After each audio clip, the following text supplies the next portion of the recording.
this is my partner David. He and I have been working on this since the beginning. So. Chris, I have a couple questions. Sure. As a consumer, do you get to choose what comes to you? Like, is there a selection for like a type of box, or you just get one at random? And then if I have a monthly subscription, are you sending something different every month? We are sending something different every month. For right now, there's just a progression of boxes that we'll be doing. In the future, we're going to be changing our website up so that people can kind of tell us how sweet they want the boxes or how spicy, or that sort of thing. I don't know if you want to elaborate. Pretty much everyone who liked the idea said that they want to be surprised with the actual contents, with the general idea or theme they want to know. So I think this is the way that we'll be going so we can scale it out. Yes. Yes. And the sustainability of it, have you made any projections on the life cycle of any particular subscription? I would assume that, well, we've done this for a year, let's try something different. I mean, have you looked at it from that perspective, or is some of the focus going to be in those single sales that where you can really deal with the surprise factor, because it isn't part of, oh, this is our monthly surprise. Right. Those single sales are going to be the real surprises, and the volume of those seem to be what's going to sustain the business in the long term. So every subscription service has like a churn rate. We put ours a little high at 8%, but we anticipate over the holidays we might get more of those one-offs because you can gift them to other people. But we'll probably still be reliant on the monthly and the quarterly to balance that out on average. Yeah. We're still pretty early on. So any projections that we do right now are still theoretical, but that's where we're at the moment. So like the marketing plan for the single sales are going to center around the holidays, or then Valentine's Day, and then Mother's Day. Yeah. Right. Yeah. So I'm anticipating that we'll get spikes around the holidays for those, and if people like what they're getting or what their friends are getting, then we might hopefully get some actual more subscribers on as a result of that sort of testing the idea out. Are you going to be gathering like birthdays and anniversary dates so that you can send out reminders to people who have tried it before? As we scale out the website, we're going to have more personalization possibilities. So right now it's really simple. You just sort of sign up and we send out whatever to you. But later on down the road, as Jay mentioned, we're going to be able to give that sort of a content personalization to a certain extent, but also depending on how much content from the person who subscribes gives to us, how we can personalize it. So if they give us a birthday, then we could work with that. But right now it's very bare minimum MVP sort of.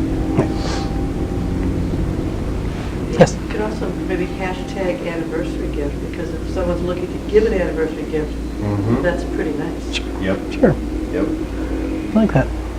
But beyond identifying millennial moms and that family, have you driven down any deeper on your demographics to understand household income or other characteristics?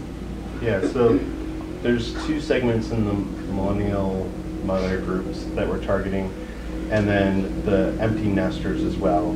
So we have a pretty good sense of the income level and other psychographics and things as well for starting out.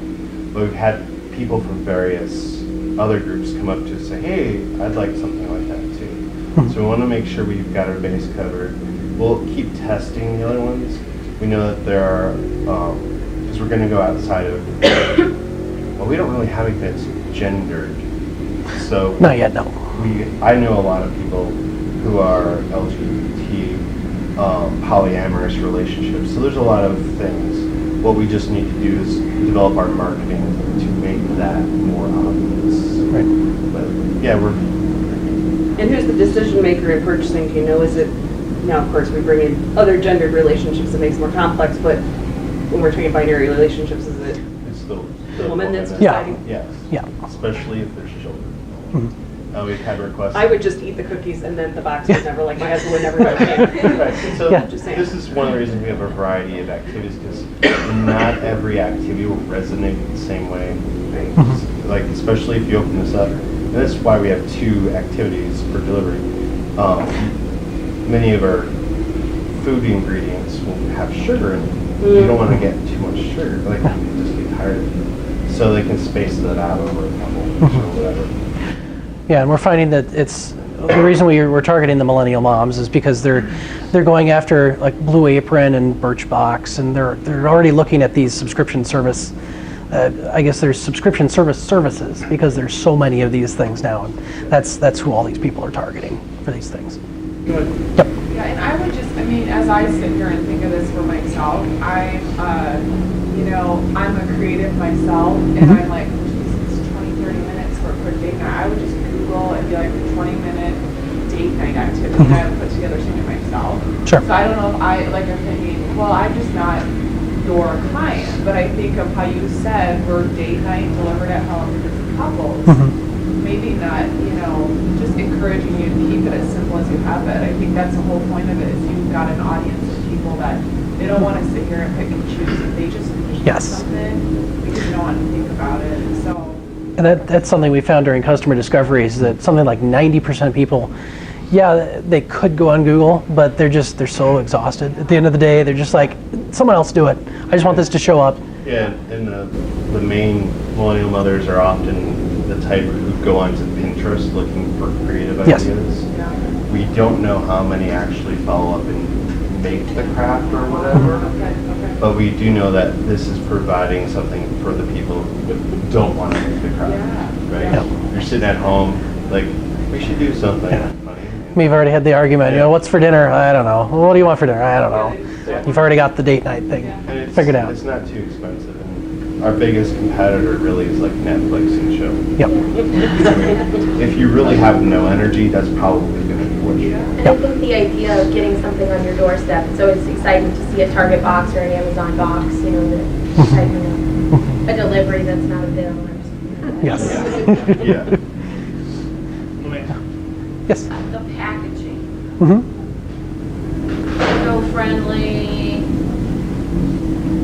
is it going to add to the landfill? The packaging that you have, is it eco-friendly? Whatever. So we're trying to be minimalist about our impact right now. And when we reach this scale, we have thousands, I guess. Yep. We are concerned about working with a fulfillment that has friendlier packaging options. The actual packaging materials are pretty minimal. There's the gable boxes, there's some foil wrap inside, and then there's the contents, and then there's a mailer box.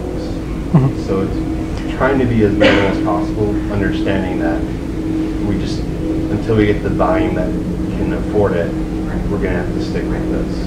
But we don't put in packing peanuts, we don't put in a lot of extra stuff. We really try to keep it focused on the activity inside. Yeah, while still making it look nice. Because even for protecting the activity boxes from the outer mailing box, I mean, we're just using paper products. So, I mean, it's easy enough just to, it's all recyclable. So, yes. When you were doing the customer discovery, how deep were you able to dig into the problem? When people say they have troubles connecting with their significant other, were you able to find out insight on why can't they connect, whether the... Yeah. Time, energy, creativity, all those things. But we were able to dig in. We had in the past had specific statistics, but basically many of the couples reported that they would like at least 10 minutes more a week, which isn't much. And so we can put something kind of in their hands to help them put aside 10, 20 minutes per month, then that seems to be enough. A lot of people say, because I was expecting people to say, we want 3 hours more a month. It's like, no, just like 10 minutes a week. I'm like, really? So we'll see how that turns out in a couple of years. And then one last question we usually like to ask for you guys is how can we as a community help you, whether it's through connections, resources, advice, input? So visit our website, you know, buy a thing if you're so inclined. But I mean, as we're doing our outreach, we've been thinking of reaching out to like moms groups and stuff. I know there a lot of moms have mom blogs and that sort of thing. If anyone knows anyone in that space that we can talk to, maybe get a blog post written, that'd be nice. Yeah, we'd be happy to talk to anyone who worked with millennial moms about, you know, giving them and doing a boxing video. Yeah. So just spread the word. Awesome. All right. Thanks so much.